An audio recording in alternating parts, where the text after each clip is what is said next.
හොඳයි අපි රජයේ වෛද්‍ය නිලධාරීන්ගේ සංගමේ සංස්කාරක වෛද්‍ය හරිත අලුත්ගේ මහතා සජීවව සම්බන්ධ කරගන්නවා. සුබ උදෑසනක් ඔබතුමන්ට. සුබ උදෑසනක් රංගන.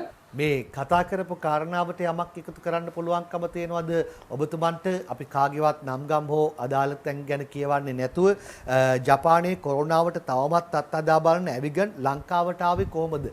ප්‍රශ්නාර්ථයක් එක්ක අහනවා. GMO එකට මේ ගැන මොන හරි දැනගන්න ලැබිලා තියෙනවද? ඇත්තටම රංගන මේ අලුත් තත්ත්වය පිළිබඳව අපි දැනුවත් නැහැ. නමුත් අපිට මීට මාස දෙකකට වගේ ඉස්සෙල්ලා අපි මතක් කරගත්තොත් එහෙම ඒ අවස්ථාවේදීත් ওই වගේම ප්‍රශ්නයක් ඇති වුණා. ඔය ඇවිගන් කියන බෙහෙත ලංකාවට යම් තොගයක් ඇවිල්ලා තිබුණා.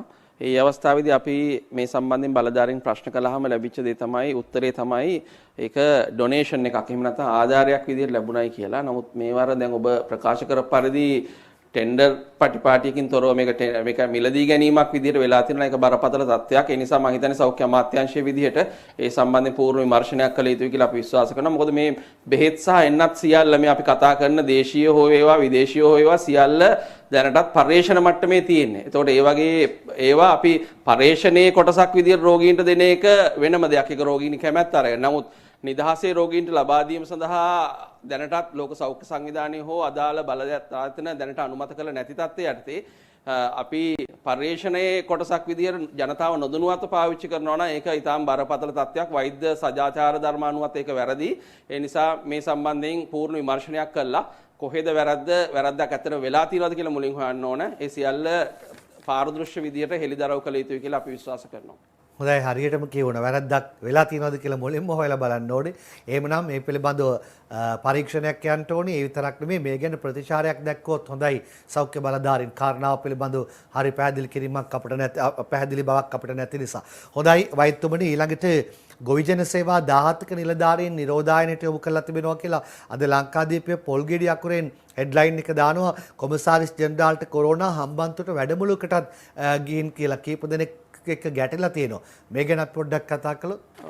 මම හිතන රංගන මේ කාරණේ අපි දිගටම දැකපු දෙයක්. විශේෂයෙන්ම අර ජාලගත වෙලා එහෙම නැත්නම් එකට එකක් සම්බන්ධ වෙලා රට පුරා සේවා සපයන ඒ ජාලයන් හරහා එහෙම නැත්නම් සැපියුම් ජාලයන් හරහා සහ මේ වගේ ජාලයන් හරහා රෝගේ ව්‍යාප්ත වීමේ අවදානම් පිළිබඳ අපි දිගටම කතා කළා. දැන් අපිට මෑත කාලීනව ආසන්නම උදාහරණ දෙකක් තියෙනවා. එකක් තමයි බන්ධනාගාරාශ්‍රිතව මතුවෙච්ච පොකුර. දැන් 2000 සීමාව ඉක්මවලා ගියා. එතකොට මේ එක එක බන්ධනාගාර අතර තියෙන සම්බන්ධතාව උඩ සිරකරුවන් මේ බන්ධනාගාර අතර හෝමාරු වීම කියන සාධකත් එක්ක මේ රෝගේ ව්‍යාප්ත වීම සඳහා තියෙන ඉඩකඩ කොහොම වුණාද කියන එක අපි දන්නවා. ඊළඟට පොලිස් පොකුර. පොලිසිය ආශ්‍රිත දැන් මේ පොකුර සෑහෙන දුරට අඩු වෙලා තිබුණත් අපිට අත්දැකීම් තියෙනවා 1000කට 1200කට ආසන්න ප්‍රමාණයක් පොලිස් නිලධාරීන් කොවිඩ් රෝගීන් බවට පත් වුණා. එක තැනකින් පටන් අරගෙන මං හිතන්නේ ලංකාව පුරා පොලිස් ස්ථාන 80කට වැඩි ගානකට ව්‍යාප්ත වුණා. අර ඒ ජාලගත වීම සහ මේ සේවා සැපීමේ තියෙන ස්වභාවයත් එක්ක. ඒ නිසා විශේෂයෙන්ම මේ රැස්වීම පැවැත්වීම සහ සම්මන්ත්‍රණ පැවැත්වීම කියන කාරණේදී අපි විශේෂයෙන් සැලකිලිමත් වෙන්න ඕන. අපේ තාක්ෂණය ගොඩක් දියුණුයි. ඒ නිසා අපි යෝජනා කරනවා කරුණාකරලා ෆිසිකලි ගිහිල්ලා ඒ කියන්නේ පුද්ගලයෝ විදිහට එකතු වෙලා මේ රැස්වීම පවත්වන මේ සීමාව පුළුවන් තරම් එක සීමා කරන්න ඔන්ලයින් ක්‍රමවේද තියෙනවා. දැන් අපිට අලුත් තාක්ෂණය ආවිල්ලා තියෙනවා. විශේෂයෙන් රාජ්‍ය ආයතන වගේ පෞද්ගලික ආයතන වලට ඒක පරිහරණය කරන්න පහසුකම් මේ වෙනකොට ස්ථාපිත කරලා තියෙනවා. ඒ පහසුකම් නැත්නම් ඒව හදාගන්න ඒ බලධාරීන්ට වගකීමක් තියෙන නිසා පුද්ගලයෝ විදියට විශේෂයෙන් දැන් බස්නාහිර පළාතේ ඉන්න පිරිස් හම්බන්තොටට ගිහිල්ලා සම්මන්ත්‍රණයක් තියෙනවා කියන එකෙන්ම යම් බරපතල තත්ත්වයක් අපිට පේනවා. ඒ කියන්නේ තාමත් අපි මේ රෝගය පිළිබඳ හරි අවබෝධයකින් කටයුතු කරන්නේ නැහැයි කියන එක තමයි ඒ හරහා පැහැදිලි වෙන්නේ. ඒ නිසා කරුණාකරලා අපි යෝජනා කරනවා රජයට සහ බලධාරීන්ට මේ තාක්ෂණය පාවිච්චි කරන්න අර පුද්ගලයෝ විදියට එකතු වෙලා කරනවට වඩා අර තාක්ෂණය හරහා ඔන්ලයින් ක්‍රමවේද හරහා මේ අවශ්‍ය සම්මන්ත්‍රණ පවත්වලා මේ නව සාමාන්‍යකරණයත් එක්ක ඉස්සරහට යාම හරහා තමයි එකම විදිය අපිට මේ අවස්ථාවේදී මේ විදිහේ තත්ත්වයන් මතුවෙන එක වළක්වන්න. හොඳයි වෛද්‍යතුමනි දැන් අප ඉන්න තැන ගැන අපි පොඩ්ඩක් කතා කළොත් ගෙවි ගිය දවස් කිහිපයකම දවස් ගණනාවක්ම 500ට වඩා ආසාදිතයන් වාර්තා වෙන්න ගත්තා. අපිට දැනෙනවා කොවිඩ් පැතිර යාමේ යම් අඩුවක් තියෙනවා වගේ පහුගිය දවස්වල. හැබැයි මේ ගණන් හිලව් නම් ඉහළ ගණන් හිලව්. ඊයේ 649 දෙනෙක් ආසාදිතයන් වාර්තා වෙනවා. 500ට වැඩි කියන්නේ හොඳ තත්ත්වයක් නෙවෙයි.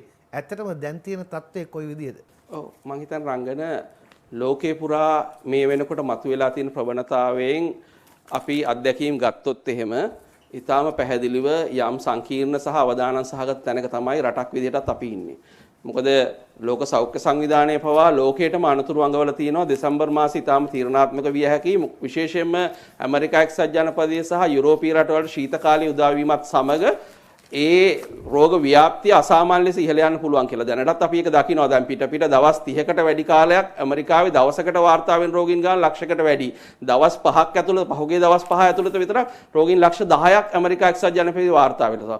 දවසකට වෙන මරණ ගාන 1000 සීමාවේ තිබිච්ච එක 2000යි. අද දැන් ඇමරිකා එක්සත් ජනපදයේ වෛද්‍යවරුන්ටම මාධ්‍ය ඉදිරියේ හඬා වැටෙන්න සිද්ධ වෙලා තිනවා තමන්ගේ පුරවැසියෝ තමන්ගේ ඉස්සරහා මැරෙනවා එයාට කරන්න දෙයක් නැහැ. ඒකට සමාන්තරව ලෝකේ පුරා තියෙන අවදානම වැඩි වෙමින් තියෙනවා. විශේෂයෙන් අපේ අසල්වැසි ඉන්දියාව තුළ එළඹෙන උත්සව සමයක් එනවා. විශේෂයෙන්ම නත්තල් උත්සවය සහ අලුත් අවුරුදු උත්සවය ඒ හරහා සංචරණ සීමාවන් සම්බන්ධයෙන් තියෙන දැන් සීමාවන් සමහර විට ජනතාව හරියට අනුගත වුනේ නැත්තම් ඊටාම බරපතල තත්ත්වයක් එනවා. ඒකට ලංකාවෙත් මේ වෙනකොට අපිට පේන තියෙන දේ තමයි අපි දවසකට රෝගීන් 200ක් 300ක් වාර්තා වෙච්ච තැන ඉඳලා දැන් රෝගීන් 600 සීමාවෙන් එහා පැත්තේ දෛනිකව වාර්තා වෙනවා. ඒ වගේම මරණ සංඛ්‍යාව ගත්තත් අපි පහුගිය මාසය තුල විතරක් නොවැම්බර් මාසය තුල විතරක් මරණ 100කට වැඩි ප්‍රමාණයක් වාර්තා වුණා. දැන් ඇමරිකා එක්සත් ජනපදයේ නම් ඊයේ ජනමාධ්‍ය වාර්තා කළා හැම තප්පර 30කට සැරයක් කොවිඩ් මරණයක් සිද්ධ වෙනවා ඇමරිකා එක්සත් ජනපදයේ. දැන් අපිට පහුගිය මාර්තු මාසයේ ඉඳන් මාස 7ක් 8ක් යනකම් 7ක් විතර යනකම්ම මරණ 13යි සිද්ධ වුණේ. නමුත් දැන් වෙනකොට අපිට හැම පැය 6කටම පැය 8කටම සැරයක් ලංකාවේ කොවිඩ් මරණයක් සිද්ධ වෙනවා. සමහර දවස්වල මේක හැම පැය 3කටම සැරයක් ලංකාවේ කොවිඩ් මරණයක් සිද්ධ වෙන තැනට ගිහිල්ලා තියෙනවා. සමහර දවස්වල මරණ 7-8 වාර්තා වෙන තත්ත්වෙ නිසා. ඒ නිසා ඊටාම් පැහැදිලි අවදානමක් තියෙනවා. නමුත් අවදානම තාමත් අපිට කළමනාකරණය කළ හැකි මට්ටමේ තියෙන. දැන් අපි රෝගීන් සංඛ්‍යාව සක්‍රීය රෝගීන් සංඛ්‍යාව 7000කට එහා පැත්තේ අපි කළමනාකරණය කරනවා. අපේ පද්ධතිය බිඳ වැටෙන්නේ නැතුව ඒක අභියෝගයක්. නමුත් ඒ අභියෝගය දිනෙන් දින අපි ජය ගනිමින් ඉන්නවා. ඒ නිසා අපි කරුණාකරලා ජනතාවට කියන්නේ මේ තත්ත්වය වඩා හොඳ තැනකට යනවද නරක තැනකට යනවද කියලා තීරණය වෙන්නේ ඔබ සහ අපි හැමෝම එකතු වෙලා ගන්න ක්‍රියාමාර්ගات එක්ක ඒ අපි දීලා තියෙන මාර්ගෝපදේශ වලට අනුගත වීමත් එක්ක ඒ නිසා කරුණාකරලා එතෙන්ට යන්න. විශේෂයෙන්ම අපි යෝජනා කරනවා බණ්ඩාරගම මට්ටලුගම ප්‍රදේශ සම්බන්ධයෙන් අපි විශේෂ අවධානයක් යොමු කළ යුතුයි. අපි පළවෙනිද තමයි මට මතක විදිහට අන්තිමට සාම්පල් කළේ PCR. ඊට පස්සේ වෙච්ච අවාසනාවන් සිද්ධිත් එක්ක සාම්පල් ගැනීමේ ක්‍රියාවලිය එතන නතර වුණා.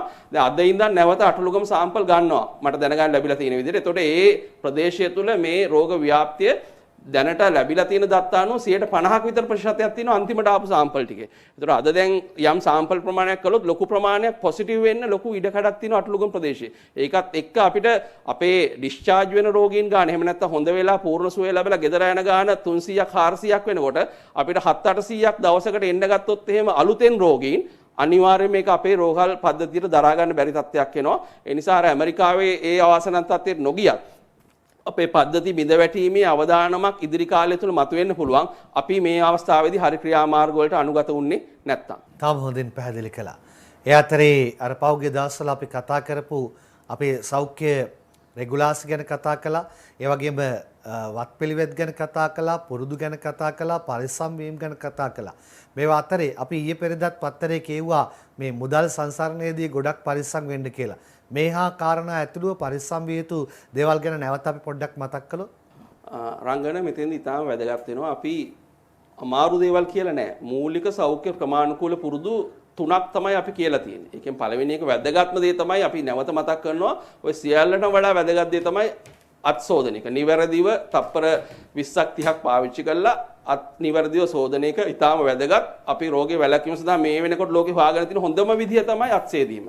ඊට පස්සේ මුව ආවරණයක් හරියට නිවැරදිව පාවිච්චි කරන එක, ඊගාවට මීටරේ දුර තියාගන්න එක. ඔය කියන සෞඛ්‍ය පුරුදුත් එක්ක ඊට අවශේෂව අපි මුහුණ නහය කට අතපත ගන්න එපා කිව්වා. නිවසින් එළියට බැහැර වෙනකොට අත්‍යවශ්‍ය කෙනෙක් විතරක් අත්‍යවශ්‍ය රාජකාරී විතරක් බැහැර වෙන්න කිව්වා. ගෙදර ඉන්න අවදානම් කණ්ඩායම් ටික රැක බලා ගන්න කියලා කිව්වා. මේ වගේ අත්‍යවශ්‍ය අපි මේ මොහොතේදී පිළිපැදිය යුතු පුරුදු ගණනාවක් අපි කියලා තිනවා. ඒකෙන් එකක් තමයි අතුරු කාරණයක් තමයි ඔබ කිව්වේ මුදල් සංසරණේ හරහා මේක ව්‍යාප්ත වෙන්න පුළුවන්ද කියන කාරණේ. ඔව් අවදානමක් තියෙනවා. නමුත් ලෝකයේ පුරා මේ සම්බන්ධයෙන් කරලා තියෙන පර්යේෂණ අනුව ඉතාම පැහැදිලි.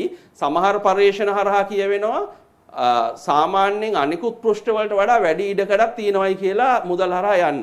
එතකොට ඇත්තටම මුදල් හෝ වෙනත් පෘෂ්ඨයක් කරහා වෛරසය සම්ප්‍රේෂණය වෙන්නේ එහෙම නැත්නම් ව්‍යාප්ත වීම සඳහා ඉඩකඩ තිබීම කාරණා 3ක් මත තීරණය වෙනවා. එකක් තමයි ඒ අවට පරිසරයේ උෂ්ණත්වය. උෂ්ණත්වය වැඩි වෙන්න වෛරසය විනාශ වෙන්න තමයි ඉඩකඩ තියෙන්නේ. ඊගාවට ආර්ද්‍රතාව. ආර්ද්‍රතාව කියන්නේ ජල පරිසරයේ තියෙන ජල වාෂ්ප ප්‍රමාණය. තෙතමනේ වැඩි වෙන්න ඒක යම් ප්‍රමාණයක් පෘෂ්ඨ මත රැඳිලා තියෙන ඉඩකඩ වැඩි වෙනවා. ඊළඟට අපි ගත්තාම ඊළඟ කාරණේ තමයි හිරු එළියට නිරාවරණය. හිරු එළියට හොඳින් නිරාවරණය වෙන තැනක වෛරසය තියෙන්න ඉඩක් නැහැ. ඒතර මුදල් නෝට්ටු වලටත් ওই තත්ත්වයන් බලපානවා. ඒ නිසා අපි විශේෂයෙන්ම යෝජනා කළා කාරණා කිහිපයක්. එකක් තමයි මුදල් අතපත ගෑමේදී මේ වෙලාවේදී අර ගෙදරින් එක්කෙනෙක් එළියට බහිනවා වගේ ගෙදර ඉන්න තෝරාගත්ත පුද්ගලයෙක් හෝ දෙන්නෙක් මුදල් පරිහරණය කිරීම කරන්න. සියලු දෙනා මුදල් අතපත ගන්න යන්න එපා. දෙවෙනි කාරණේ තමයි පුළුවන් තරම් ඔන්ලයින් ක්‍රමවේද හරහා අපිට මුදල් අතපත ගන්න නැතුව මිලදී ගැනීම කරන්න පුළුවන් නම් හැමතැනටම මේක බෑ. මොකද අපිට මේ අපේ ආර්ථිකයත් රැකගෙන තමයි ඉස්සරහට යන්න පුළුවන් වෙන්නේ. අපේ ගමේ තියෙන අපේ නගරේ තියෙන පෙට්ටි කඩේ අමතක කරලා දාලා අපිට ඉස්සරහට යන්න බෑ.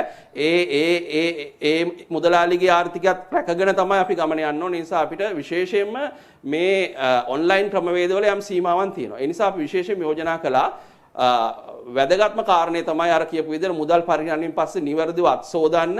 එහෙම නැතුව මුදල් පරිහරණය කරන අතරතුරේදී මුහුණ නහය කට ස්පර්ශ කරන්න එපා.